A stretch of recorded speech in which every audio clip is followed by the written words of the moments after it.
আসসালামু আলাইকুম, সবাইকে শুভেচ্ছা স্বাগতম। আশা করি সবাই ভালো আছেন, সুস্থ আছেন। বিভক্ত শিক্ষকদের ইএফটিতে বেতন প্রসেস চালু হওয়ার পর থেকে নানা সমস্যা বা নানা জটিলতার মধ্যে দিয়ে বিভক্ত শিক্ষক কর্মচারীরা দিন কাটাচ্ছে। তো অনেক শিক্ষক কর্মচারী এখনো পর্যন্ত কোনো মাসের ডিসেম্বর, জানুয়ারি, ফেব্রুয়ারি কোনো মাসের বেতন পান নাই। এখন বর্তমান চলতেছে মার্চ মাস, ঠিক আছে? অনেকের ডিসেম্বর বেতন জানুয়ারিতে বা জানুয়ারি বেতন মার্চ মাসে পেয়েছে। তো যারা পায় না তাদের ব্যাপারে ছিল যে এই ইএফটির যে ড্যাশবোর্ড আছে সেখানে তাদের সমস্যাগুলো তুলে ধরবে। কিন্তু দুর্ভাগ্যবশত কিছু কিছু প্রতিষ্ঠানে দেখলাম এডিট অপশন চালু হলো, সব প্রতিষ্ঠানে কিন্তু এডিট অপশন চালু হয় নাই। তাহলে তারা কোন ভুলের কারণে বেতন পায় না সেটা কিন্তু উল্লেখ করে নাই। তাইলে তারা কিভাবে সংশোধন করবে এবং এই সংশোধনের কিন্তু ৬ তারিখ পর্যন্ত বেঁধে দেওয়া হয়েছে। পরবর্তীতে সেটা সংশোধন সময় বাড়ানো হয়েছে।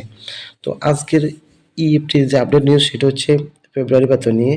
তো ফেব্রুয়ারি বেতন নিয়ে কি বলতেছে বাংলাদেশের ডিজি সেটা আমরা এখন দেখব। তো শিক্ষকদের ফেব্রুয়ারি মাসের বেতন নিয়ে যেটা জানাইছে বাংলাদেশের ডিজি, তো বলা হচ্ছে যে বিভক্ত শিক্ষক কর্মচারী ফেব্রুয়ারি মাসের বেতন চলতি মাসে দেওয়া হবে বলে জানিয়েছে মাধ্যমিক শিক্ষা অধিদপ্তর মাওসী। এই জন্য এই সংস্থাটি কাজ করতেছে। মাওসীর মহাপরিচালক মানে ডিজি ডক্টর মোহাম্মদ আজাদ খান ডেইলি ক্যাম্পাসকে তথ্য জানাইছে যে ফেব্রুয়ারি মাসের এই বেতন চলতি মাসে দেওয়া হবে। এই জন্য ইএমএসএল কাজ করতেছে। তো বেতনের সঙ্গে বোনাস দেওয়ার চিন্তা ভাবনা নাকি ওনারা করতেছে, ঠিক আছে?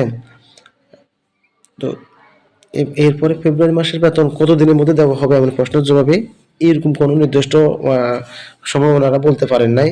তো এইভাবে আমরা যেমন বিগত দিনগুলোতে ডিসেম্বরের বেতন জানুয়ারিতে পাচ্ছি, এইবারও হয়তো আমরা ফেব্রুয়ারি বেতনটা হয়তো ঈদের পরে দিব, কারণ আমাদের শিক্ষকদের মধ্যে কোনো ইউনিটি না বা স্ট্রং কোনো জোরালো প্রতিবাদ নাই। বড় বড় যে নিউজ ইয়েগুলো আছে এগুলোতে কোনো শিক্ষকদের ব্যাপারে কোনো কথাই বলে না। গত পরশুদিন যে বিদায়ী মানে শিক্ষা উপদেষ্টা যখন বিদায় নিতেছে তখন শিক্ষকদের ব্যাপারে একটা বলছিল যে বেতন ভাতা বা ঈদুল আজহা থেকে এটা নিয়ে দেখলাম তোলফাট। কিন্তু যেটা বর্তমান সমস্যাটা সেই সমস্যাটা সমাধান না করে যে জিনিসটা কোনো নির্দিষ্ট নিশ্চয়তা নাই সেটা নিয়ে মানে বিভিন্ন পত্র পত্রিকা প্রিন্ট মিডিয়াগুলা হাইলাইট করতেছে, কিন্তু এই যে শিক্ষকরা যে বেতন ছাড়া যে চলতেছে এতদিন পর্যন্ত কিভাবে দিন কাটাচ্ছে সেই ব্যাপারে কোনো বড় নিউজ কোনো হচ্ছে না। আর এই যে বেতন দেওয়ার কাজটি নাকি ইএমএস সেলে ভালো বুঝতে পারে যে কবে নাগাদ যে শিক্ষকরা এই যে ফেব্রুয়ারি অথবা বোনাসটা পাবে সে ব্যাপারে। তো এটা ছিল যে ইএফটির আজকের আপডেট নিউজ। তো ভালো থাকেন, সুস্থ থাকেন, আল্লাহ হাফেজ। Wish you all the today.